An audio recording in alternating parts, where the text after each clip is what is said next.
El presente escenario político no es solo inestable, sino que es también difícil de analizar solo desde una mirada enfocada en los ganadores de estas elecciones.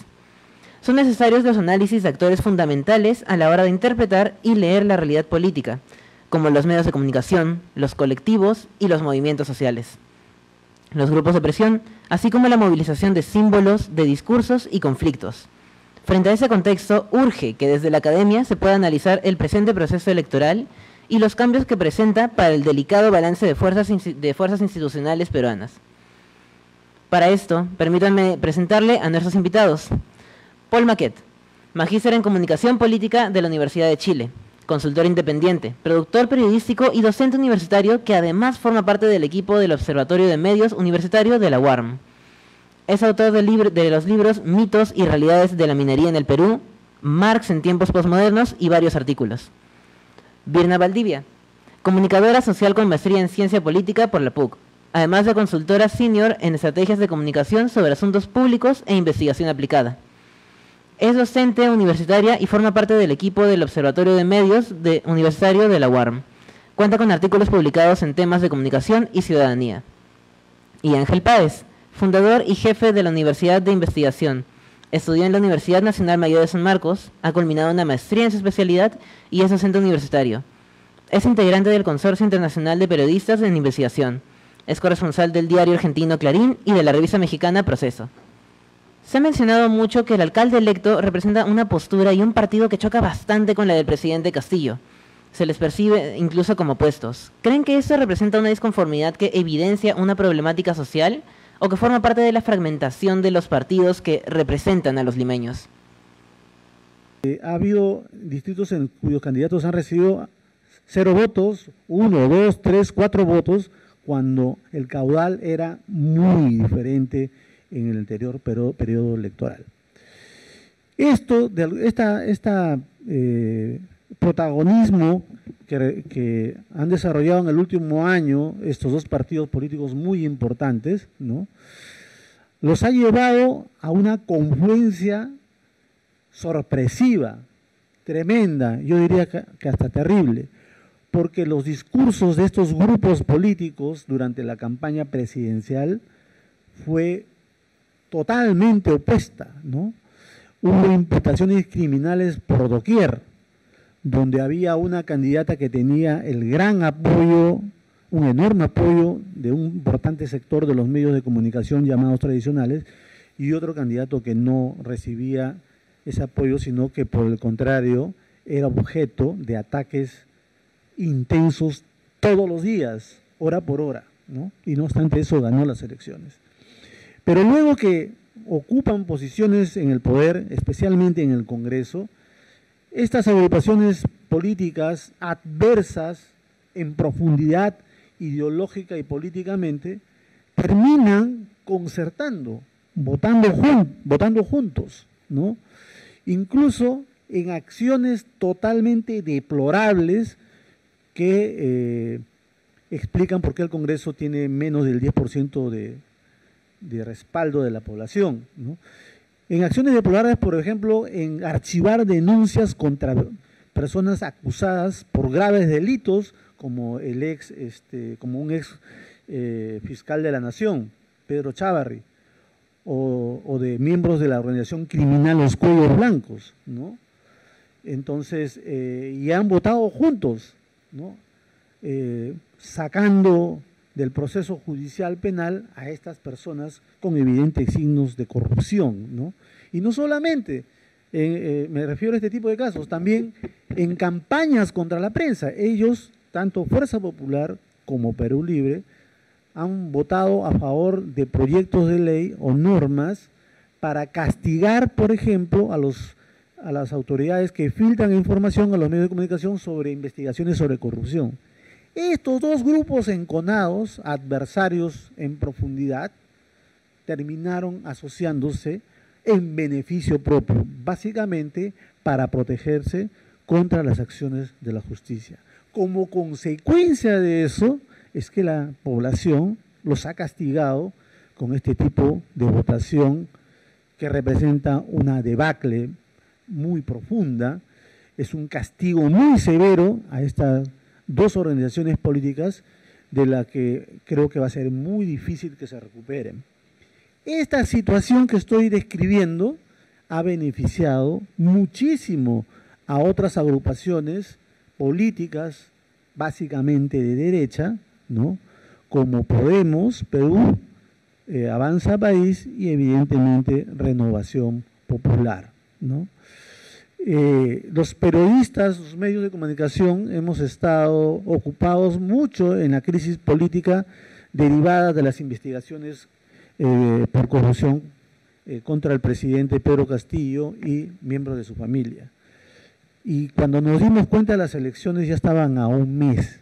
Y en ese periodo fue muy poco lo que hicieron los medios de comunicación en general. No hablo de los medios de comunicación tradicionales o de los medios de comunicación pequeños o cualquiera. Hablo de todos. Se olvidaron de eso, ¿no?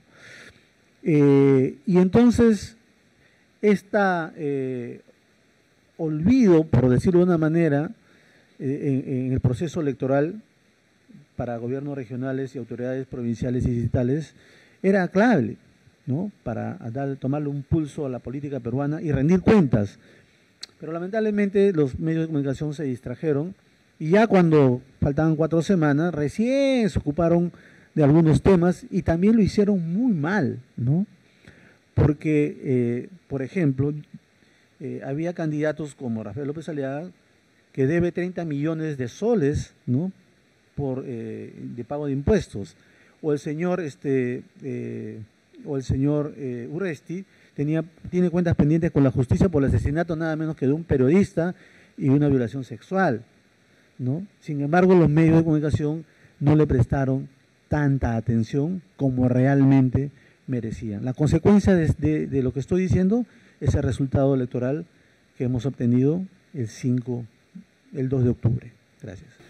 Bien, buenas noches, gracias por estar en este espacio, por convocarme a este espacio y compartir con ustedes algunas informaciones, algunas reflexiones más bien, ¿no?, alrededor de este proceso electoral. Entonces, una primera idea que yo quería fijar, ¿no?, alrededor de este proceso electoral, y ir un poquito más allá del proceso electoral y mirar hacia la representación política.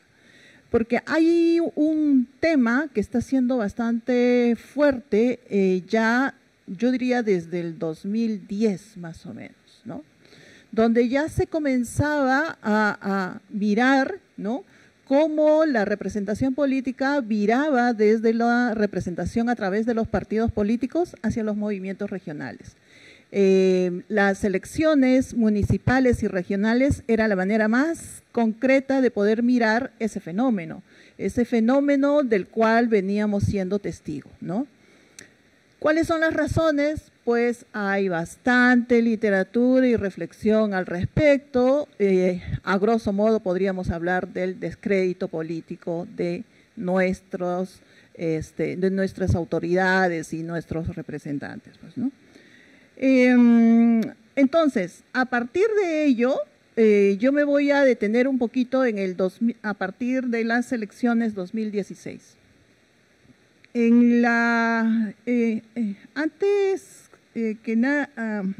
Para empezar, me gustaría tomar atención sobre un dato, ¿no? La población electoral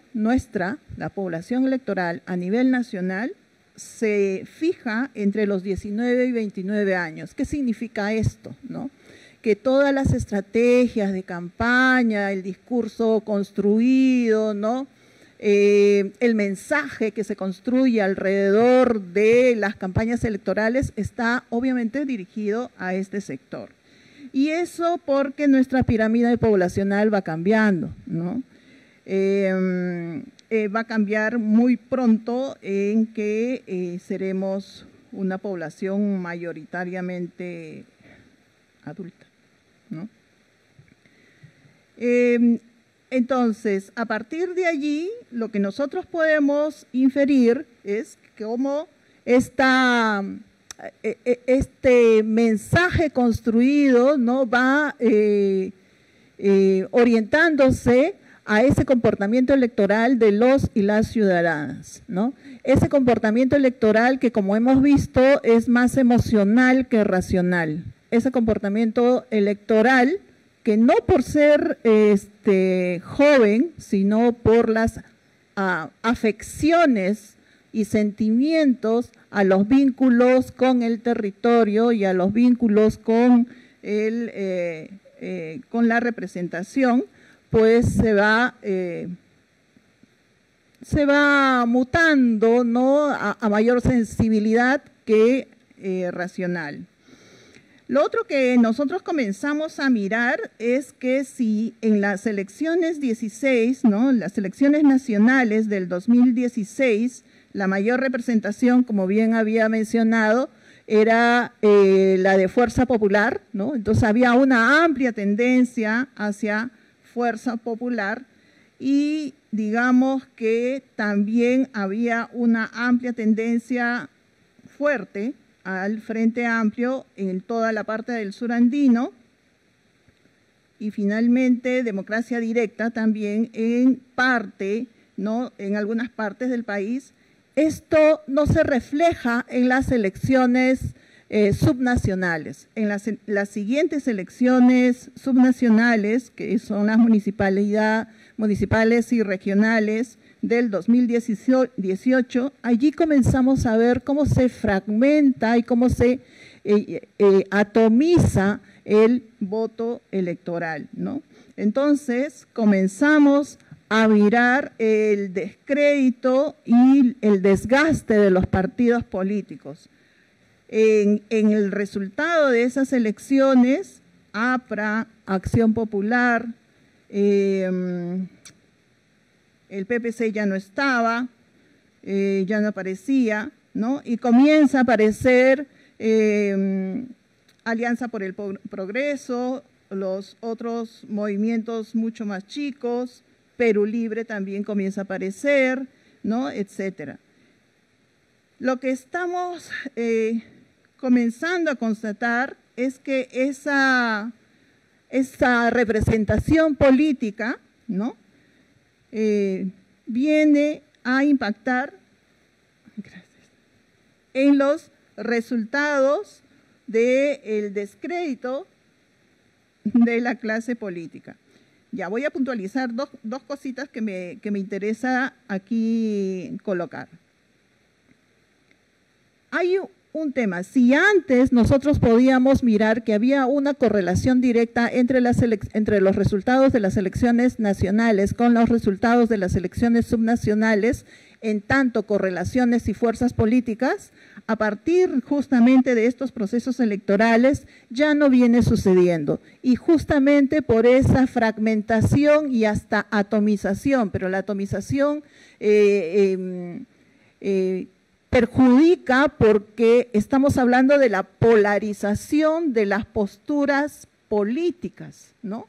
Ya no es posible entender la representación política en tanto ideales, ¿no?, propuestas, sino estamos mirando esta representación política en estas afinidades personales que encausan un mensaje de manera más, entre comillas, ética, ¿no? Entonces, ¿cuál es el riesgo? El gran riesgo es perder las libertades fundamentales, ¿no? Y es lo que estamos mirando a través de estos grupos de representación política. El otro ingrediente que está apareciendo y con mucha fuerza es cómo la religión ingresa también dentro de los espacios de representación. Si ingresa los grupos religiosos dentro de los espacios de representación, va a suceder, obviamente, que también esas posturas sean mucho más afincadas en sus creencias, ¿no?, y posturas, ¿no? Con ello tenemos nuevamente que estos discursos éticos, ¿no?, puedan centrarse, ¿no? Va a llegar, pienso yo, a partir de esto, en algún momento en que con claridad podremos mirar segmentación de conservadores, por un lado, ¿no? Y por otro lado, allí tendremos que elegir liberales, moderados o progresistas. Vamos a ver por dónde se orienta este otro lado que desgraciadamente va a ser un contra, ¿no? Una fuerza en choque permanente. Eso para llamar la atención de esta discusión. Y lo otro que yo quería no dejar de mencionar también es que estamos aquí justamente con los estudiantes y con el auditorio de periodismo, pues el periodismo de datos, de interpretación de datos, es muy relevante en todo este proceso, porque hay mucha información que está circulando y hay mucha información que necesita ser triangulada, ¿no? Releída, mirada. Y yo creo que desde el periodismo y la comunicación tenemos las habilidades necesarias como para poder hacer ese ejercicio plural, ¿no?, de la información, ¿no? Porque el acceso a tu derecho a participar de la cosa política tiene que ver con el acceso a la información pública, ¿no? Y hasta ahí. Paul, más bien para repetirte la pregunta, queríamos saber cuál es tu opinión en torno al choque ideológico o político que puede haber entre el virtual alcalde electo y el presidente Castillo. Si crees que esto representa una disconformidad o que evidencia una problemática social que forma parte de la fragmentación de los partidos que buscan representar a los limeños. Decirles que estoy muy contento, muy feliz de regresar a esta que considero mi casa, en la que he enseñado tantos años, y bueno, de poder tener esta conversación con los futuros periodistas que van a ser los responsables próximamente de cubrir todo este desmadre político que los más viejos les están dejando. Y para empezar a responder, quería empezar discrepando un poco con lo que planteó Ángel al inicio, porque siempre una discrepancia le da como más emoción a la conversación. Ángel empezaba y en su intervención planteaba como un contraste entre los resultados de la segunda vuelta del año pasado, que seguramente todos recordaremos porque fue una segunda vuelta súper crispada, donde todos estábamos tocados de nervios, sea que votemos por uno o por otro, pero realmente sentíamos una crispación que no es tan común en las elecciones. Decía, un contraste entre la segunda vuelta y los resultados del domingo pasado.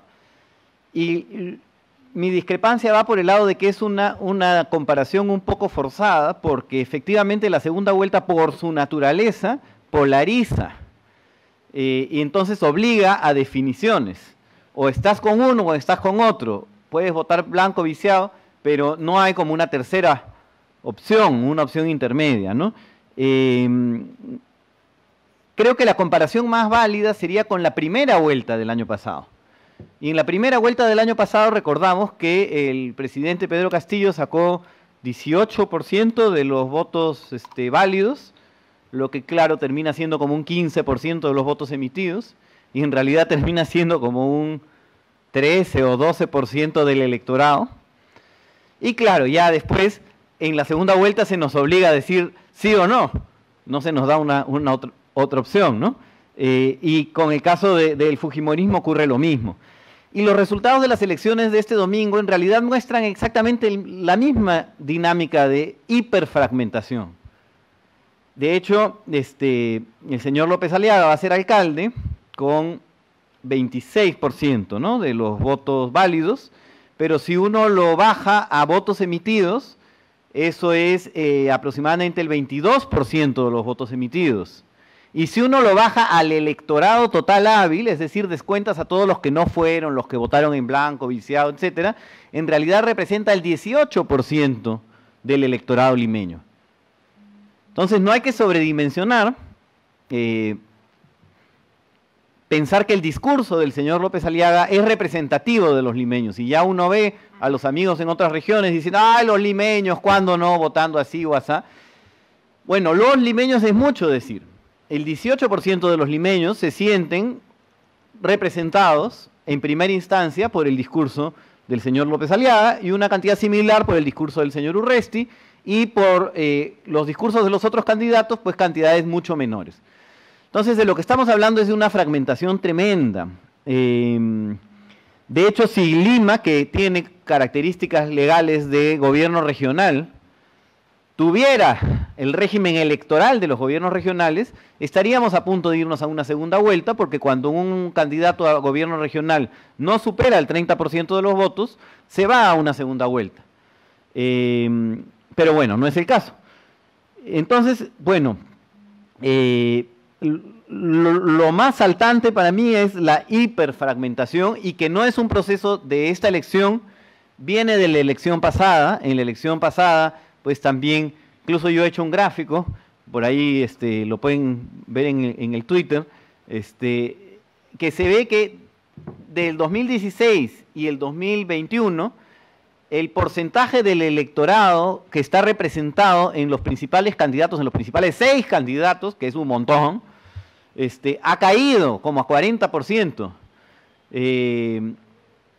Históricamente estaba pues en 70, 75%. Entonces lo que hay es una caída de la representatividad de los políticos. Lo mismo con los partidos representados en el Congreso, ¿no? Y en las regiones en realidad se ve lo mismo. Si uno ve en la mayoría de regiones, el candidato ganador es otros. Es decir, gana uno con 25%, con 30%, después le siguen otros, pero la suma de los candidatos, entre comillas, chicos, termina siendo 40 o 50%, o sea, termina siendo mayor. Entonces, esta dispersión se produce en términos generales a nivel nacional.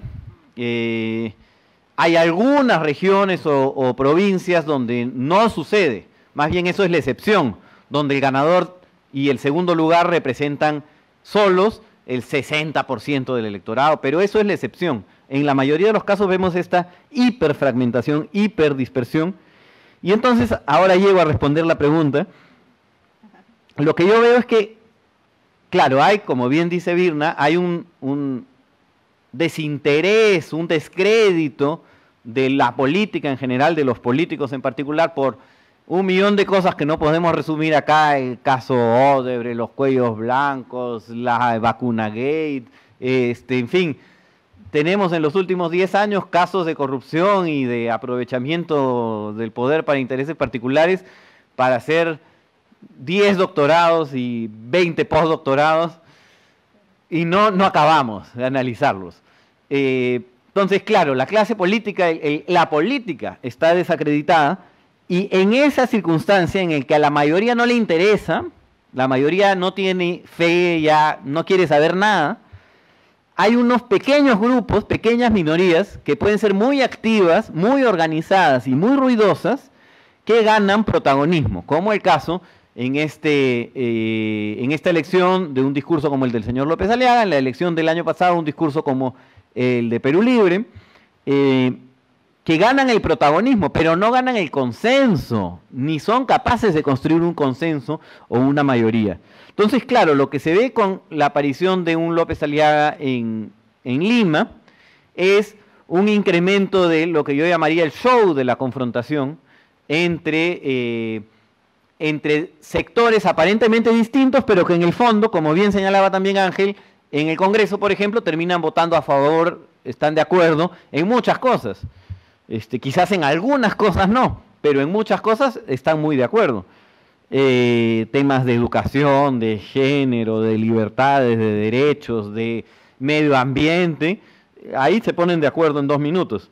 Entonces hay un show de confrontación que se va a incrementar, y creo que eso es negocio para todas estas minorías bulliciosas, ruidosas, activas, que ganan protagonismo, ¿no? Y bueno, para terminar, lo que me preocupa es cómo estos mensajes violentos, efectivamente, son discursos muy violentos en buena medida, terminan también empoderando, envalentonando a ciertos sectores de la sociedad que antes no se atrevían.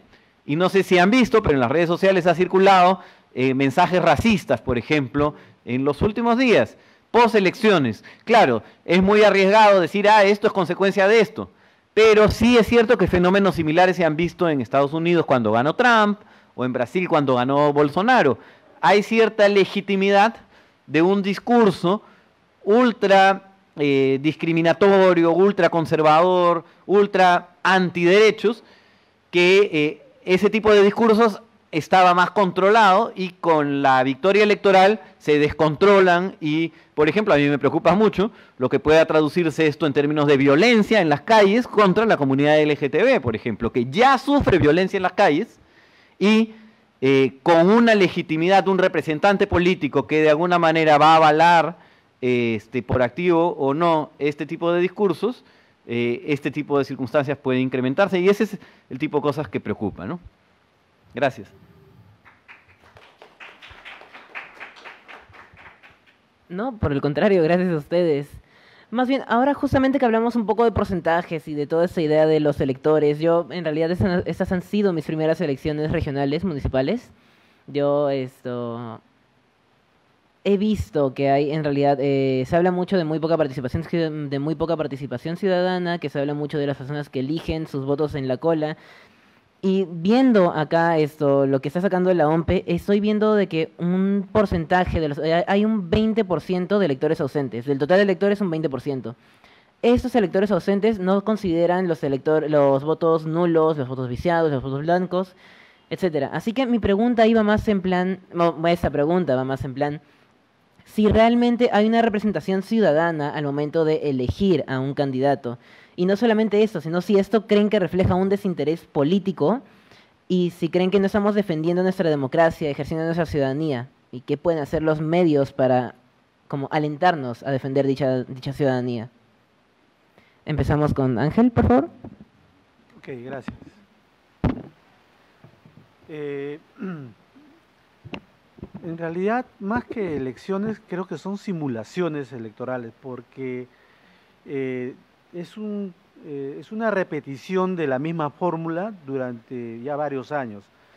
Y lo digo en términos tácticos. Por ejemplo, se destaca mucho que en los resultados electorales haya ganado en muchas regiones sobre los partidos tradicionales los gobiernos, las organizaciones políticas locales, ¿no? Regionales, provinciales o distritales, ¿no?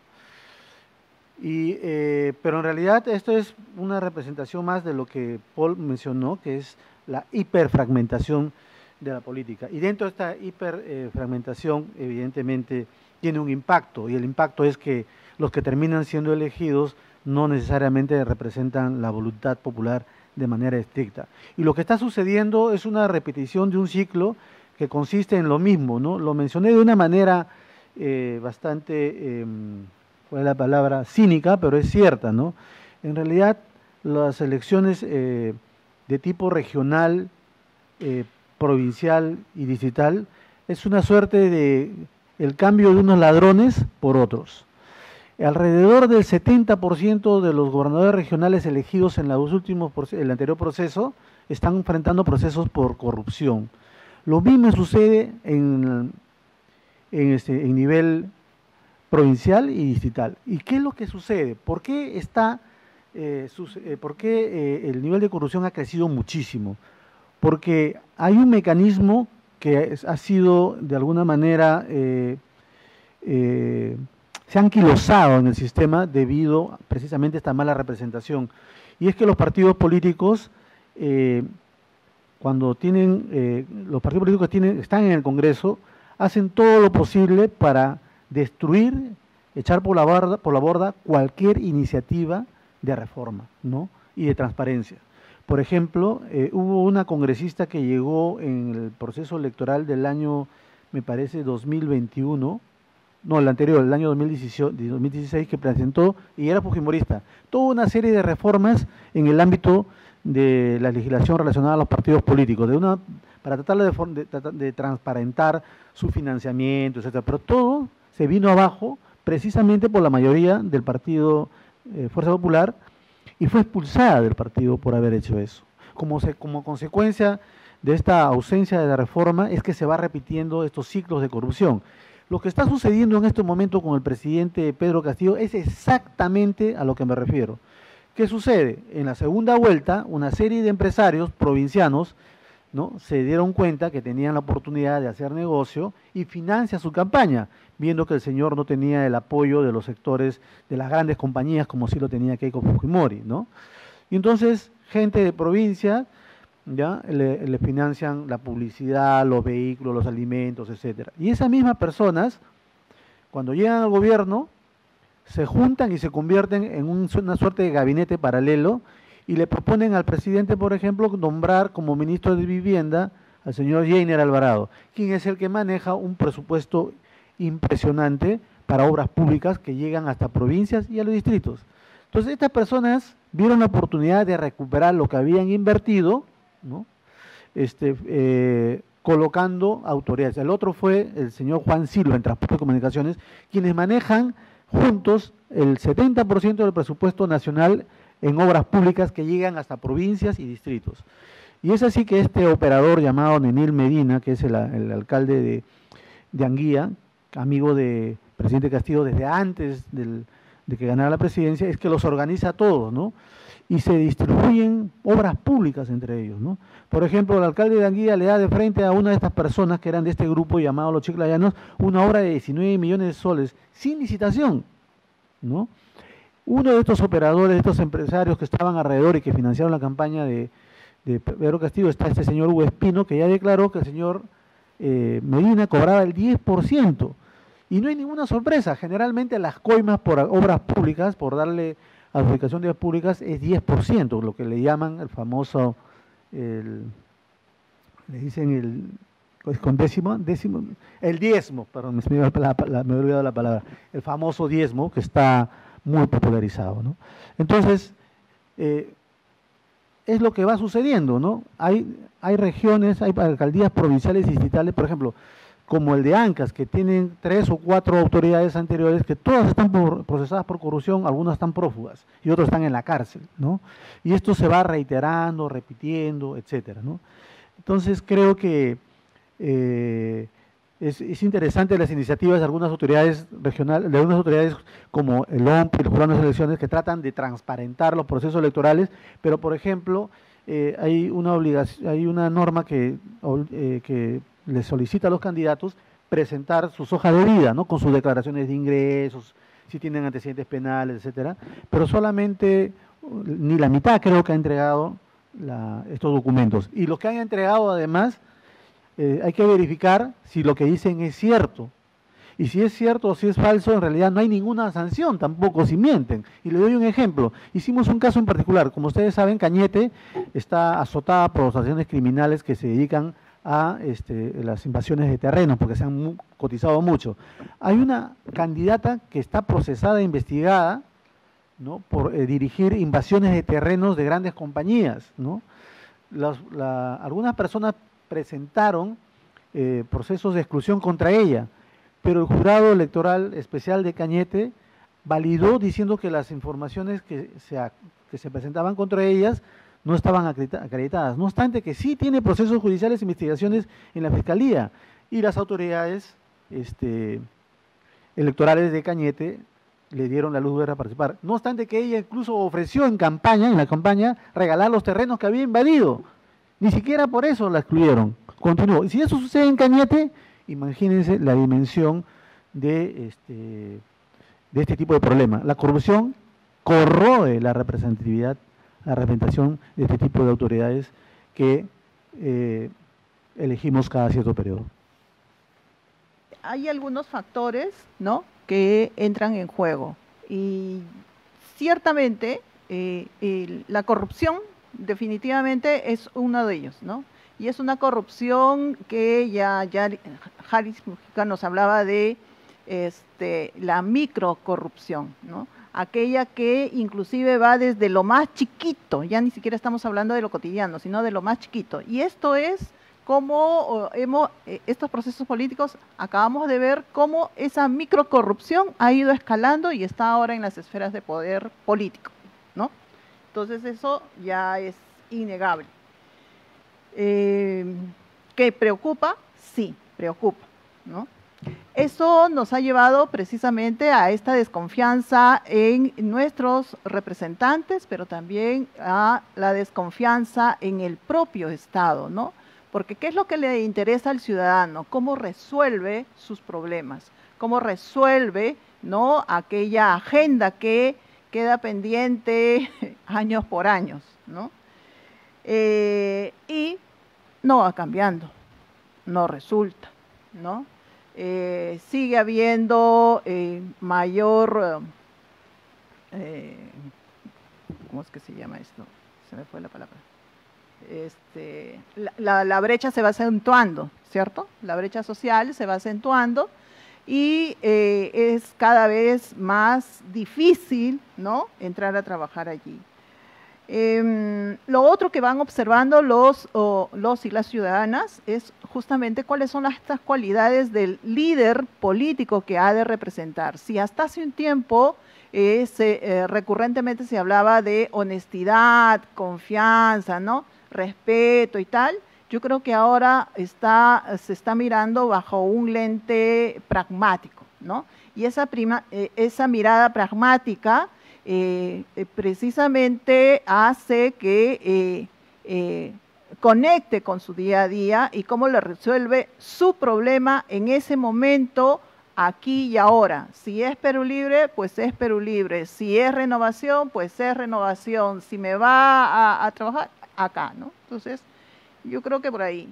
Y lo otro que debemos mirar es esos bolsones de, sí, les han llamado ausentismo y sí hay mayor ausentismo, pero yo quería destacar acá un punto, ¿no? Y es que no todos los electores pueden acceder a votar por X razones, ¿no? Pero una de las razones, y es muy fuerte y determinante, es precisamente en la selva, ¿no? Entonces tenemos alcaldes que han sido elegidos con una bajísima votación porque el electorado no ha ido, ¿no? Es diferente en Punta Negra, aquí en Lima, ¿no?, que el alcalde electo ha ganado con 17.3%, el más bajo de Lima Metropolitana, bajísimo, pero ya es alcalde, ¿no? Es diferente el alcalde que va a ganar por lanzamiento de una moneda en una localidad de Apurímac, no recuerdo ahorita cuál es, diferente. Pero en la selva el ausentismo es tal porque ese ciudadano, ciudadana que está río arriba no puede llegar al centro poblado, ¿no?, donde se va a realizar las elecciones, ¿no?, porque no hay las facilidades ni de transporte, ni de recursos, ni de conexión, y eso es gravísimo, ¿no? Y seguramente en otros lugares del país también sucede, ¿no? Pero no es porque el ciudadano no quiere votar, sino que no hay las condiciones y no hay las facilidades para votar, y quizás deberíamos mirar también a este otro electorado que está dentro de nuestro país, ¿no? Y claro, lo primero hay que decir que el ausentismo, si bien creo que ha aumentado ligeramente, por ejemplo en Lima, ¿no? Porque claro, hay casos como los que mencionas, Virna, pero uno podría decir, ¿y por qué va a aumentar en Lima? Donde los centros de votación están en términos generales accesibles. Pero claro, no es tampoco que haya un aumento pues brutal del ausentismo. Me parece, riesgo de equivocarme con las cifras, pero podría haber aumentado unos 5 puntos entre las últimas elecciones, que no es tampoco algo brutal. Pero lo que ocurre es, dentro de los que sí votan, ya no hay nadie capaz de construir una mayoría, ¿no? Porque, digamos, la cifra que ha circulado recientemente, los que no fueron a votar son más que los que votaron por el señor López Aliaga. Lo que pasa es que ese dato es correcto, pero el supuesto electoral anterior era que si podía haber qué sé yo, 1 millón de personas que no iban a votar, ya, pero el que ganaba las elecciones ganaba con 2 millones de votos. Entonces, ok, si un porcentaje del electorado no iba a votar, pero el porcentaje del que ganaba las elecciones y del que quedaba segundo era suficientemente grande como para poder decir, bueno, nosotros somos representativos del electorado, de la sociedad política. Pero ahora el voto es tan hiperfragmentado que se distribuyen entre todos los candidatos y no llega ninguno a tener más votos ni siquiera que los ausentes, ¿no? Cosa que también sucedió en las presidenciales en la primera vuelta. Más gente fue la que no fue a votar en abril del año pasado que la que votó por Pedro Castillo. O sea, lo que decía no es un fenómeno nuevo ni distinto, es el mismo fenómeno que ya viene profundizándose cada vez más en los últimos años, ¿no? Entonces, la pregunta sería, ¿por qué nadie puede construir una mayoría social, electoral, que contrarreste esta tendencia a la fragmentación? Y claro, es verdad que uno tiende a decir, bueno, el descrédito de la clase política por la corrupción, cosa que yo también he dicho hace unos minutos. Y por supuesto eso debe jugar un rol muy importante. Ahora bien, es cierto que siempre, no solo que siempre existió corrupción, sino que siempre la gente sabía que existía corrupción. Es decir, esta frasecita de roba pero hace obra no es de anteayer, ¿no es cierto? Con esa frasecita se la chantaban a Castañeda, y Castañeda la primera vez que lo eligen fue en la década de los 2000. Entonces, estamos hablando de que esta frasecita y esta idea de que, bueno, los políticos son corruptos, pero como decía Virna, lo importante es que me solucionen, es muy antigua. Entonces, ¿qué es lo que se ha quebrado en los últimos años que ha llevado a esta acentuación de la fragmentación política y de la crisis de representación? Yo aporto una cosita extra a lo que ya se ha dicho y tiene que ver con la bancarrota del modelo, sea lo que sea que se llame como modelo. Había un cierto consenso de lo que había que hacer económicamente hasta hace unos años, y no importa que el gobernante se llamara Fujimori, Toledo, Alan García, Ollanta Humala, más o menos había como unas líneas maestras que eran de común acuerdo. Y sin embargo, en los últimos años, un ejemplo claro es lo que pasa con las AFPs. Es decir, ya no es como hace 10 años que el discurso hegemónico, incluso en los medios, etcétera, era, ay no, las AFPs no se pueden tocar porque son un modelo maravilloso que es como el de Chile y así vamos a llegar todos al progreso. Ahora el discurso es, no, las AFPs son indefendibles, hay que ver cómo reformamos, nadie reforma nada, pero siguen pasando los años y siguen diciendo hay que hacer alguna reforma de las AFPs, y mientras tanto lo que hacen es, ya, saca tu tajada este año. No, el próximo año también puedes hacer un cuarto retiro, un quinto retiro, un sexto retiro, hasta que se te acabe el fondo. Entonces, creo que es un buen ejemplo, creo una metáfora de lo que pasa en conjunto. Nadie se atreve a reformar el modelo porque no está claro cómo reformarlo y no hay un consenso sobre hacia dónde reformarlo, y mientras tanto lo vamos rompiendo a pedazos. Lo mismo pasa con el sistema de transporte, nadie se atreve a reformarlo, pero damos ley para los colectivos, y etcétera, etcétera. Entonces creo que esta fragmentación o hiperfragmentación no solo tiene que ver con la corrupción, sino con la falta de un proyecto colectivo, de un proyecto mayoritario nacional sobre cómo salir de esta situación de crisis y este momento de post-hegemonía del modelo económico. Hemos visto bastante que en cuanto al nivel de participación ciudadana en realidad está bajo por distintos factores. Hemos visto que los candidatos políticos están usando lenguaje que despierta más que el clamor por uno propio, el odio hacia otros. Esto termina generando división entre nosotros. No hay una representación del ciudadano, sino que en realidad hay más una división entre cada uno de nosotros que se nota cada vez más y más en el día a día. Hay una fragmentación. ¿Qué nos toca hacer a nosotros como ciudadanos frente a este clima en el cual los políticos parecen querer dividirnos, o a veces los medios incluso? Y no solo eso, sino cómo influye en esto la estrategia que se usa en las redes para comunicar, para informar, que usan los candidatos en este último proceso electoral. A ver, como nunca antes, los consumidores de información periodística, de noticias, en medio de esta revolución tecnológica tienen la oportunidad de poderle decir a los medios de comunicación y a los periodistas en particular, pueden comunicarse directamente y ofrecer algún tipo de información. Nosotros de hecho trabajamos de esa manera. Si bien en este primer periodo las redes sociales sirven como una suerte, como Humberto Eco dijo, como una suerte de callejón de los imbéciles, en realidad puede ser usada también para algunas campañas cívicas, por darle algún tipo de nombre, ¿no? Y dirigirse a los medios, a los periodistas, para instalar o proponer o ofrecer información con la finalidad de fiscalizar de una manera más determinante a los candidatos.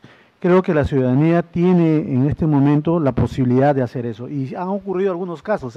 Se han visto que ciudadanos han recurrido a las redes sociales para dirigirse a los medios de comunicación con relativo éxito. Creo que por allí los medios de comunicación también deberían abrir un espacio para tener esta suerte de vinculación directa con cualquier iniciativa informativa de los ciudadanos. ¿Cómo podemos hacer con el lenguaje político que vienen usando los políticos, ¿no?, en sus propios discursos, a veces exacerbando ¿no?, las posturas, ¿no? Bueno, eso es propio de cada agrupación, pero nosotros como ciudadanos ciertamente tenemos a disposición la información que viene circulando en las redes. Yo creo que es un buen espacio.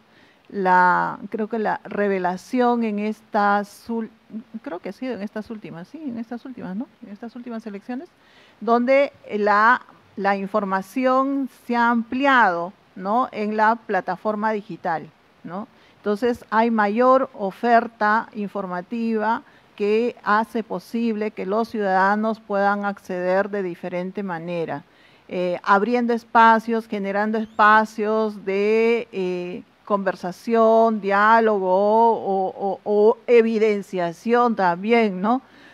Porque muestran, ¿no?, ponen en vitrina a algunos candidatos sobre cómo actuaría, ¿no? Y creo que eso ha sido decisivo para que el ciudadano pueda tomar una decisión, ¿no? He visto algunas iniciativas interesantes, como por ejemplo, candidaturas visibles. Me parece interesante, ¿no?, porque son aquellos precisamente candidatos de agrupaciones pequeñas que tienen propuestas interesantes o por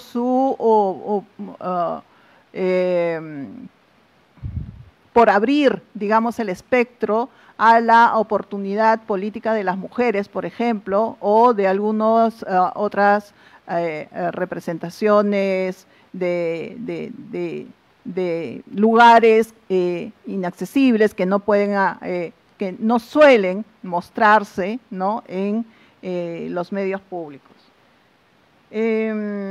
Lo otro que también se ha ido desarrollando es bastante información cruzada y accesibilidad a los control, fact-checking, ¿no?, esta información falsa que viene circulando y cada vez hay, inclusive he visto desde el propio Jurado Nacional de Elecciones, creo, ¿no?, que hace esa labor, ese rol. Entonces, como esto se va normalizando y va incentivando, ¿no?, nuevas propuestas, nuevas formas, y yo creo que eso es saludable justamente para que este discurso ¿no?, confrontacional baje un poco de tono y podamos ver diferentes posturas, ¿no? Indudablemente la adjetivización, ¿no?, en el discurso es lo que hace daño, ¿no?, y es lo que evidencia justamente estas posturas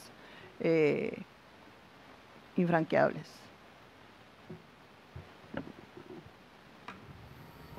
Sí, bueno, es una pregunta fundamental, ¿no? Y pensar un poco qué rol se puede jugar en este escenario en el que, como decía, y quiero partir de ahí, hay una aparente polarización, pero en realidad la mayoría de las personas no son afines a ninguno de estos discursos violentos, agresivos, autoritarios, antiderechos, etcétera. En la mayoría de las personas lo que hay es una desafección, un desinterés, un desencanto, pero más bien estamos frente a estas minorías muy activas, muy organizadas, muy ruidosas, y claro, el asunto es que estas minorías no logren desarrollar la capacidad de jalarnos a todos de las narices hacia finalmente hacia la violencia, ¿no? Yo diría, no sé, en el año 1930 no se podía decir que todos los alemanes eran nazis, ni que la mayoría de alemanes eran nazis, pero hubo un proceso, y pensaba en un concepto que en las clases de opinión pública trabajábamos, el de la espiral del silencio. Si lo han visto, y si no lo han visto, búsquenlo ahora en Google, esta idea de que uno tiende a quedarse callado si cree que el otro o que la mayoría va a juzgar mal lo que yo voy a decir. Entonces, si yo creo que la mayoría no le gusta que yo tenga una casaca roja, no voy a venir con una casaca roja.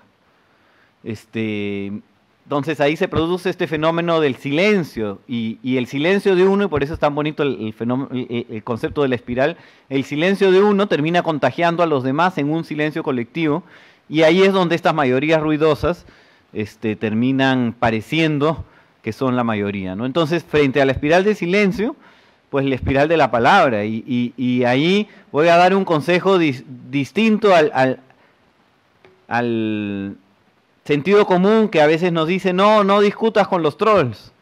No, hay que discutir. Hay que ver cómo discutir.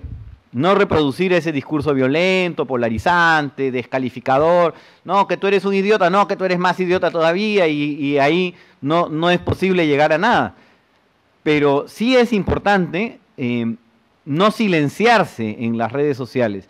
Desde lo individual, dar la batalla, hablar, presentar otras posturas, y así los que leen sabrán que no están solos, que verán que hay otras personas que también piensan así. Pero también desde lo colectivo, y si ustedes pueden hacer proyectos periodísticos, iniciativas, y presentar otro tipo de información y disputar ahí el discurso en las redes, eso es muy importante. Y, con esto termino, no solo en las redes, porque claro, si ahora vemos esta marcha gigante de "con mis hijos no te metas", contra la ideología de género, pues eso no se ha trabajado en las redes, ¿no? Eso se ha trabajado en base, se ha trabajado con estos informaciones de determinada tendencia religiosa que se ponen en los paraderos, que reparten libros, que hablan con las personas. Entonces, la espiral de la palabra es online, pero también es offline. Pero es una batalla que tenemos que dar, porque si nos quedamos callados, sí, estas minorías ruidosas se van a imponer. Muchas gracias. Más bien, algo lindo de este tipo de reuniones, algo lindo de este lonchecito, es que ninguno se queda callado. Y que no damos pie justamente a esa espiral del silencio, sino que debatimos, tal vez con ideas un poco contrarias, tal vez esto con objeciones. Pero ahí está lo bonito. Salen más opiniones, sale más y mejor. Más bien, quería agradecerles a cada uno de ustedes, a Virna, a Ángel y a Paul, por venir acá, por darnos sus opiniones, por darnos como que un vistazo mucho más grande y un mejor análisis del panorama político tan difícil que tenemos en estos días. Y sobre todo, muchas gracias a Ciencias Políticas por invitarnos a su lonchecito. Esperamos que no sea el último café que tomemos juntos y que podamos seguir charlando muy pronto. Entonces, muchas gracias y con nosotros será hasta la próxima.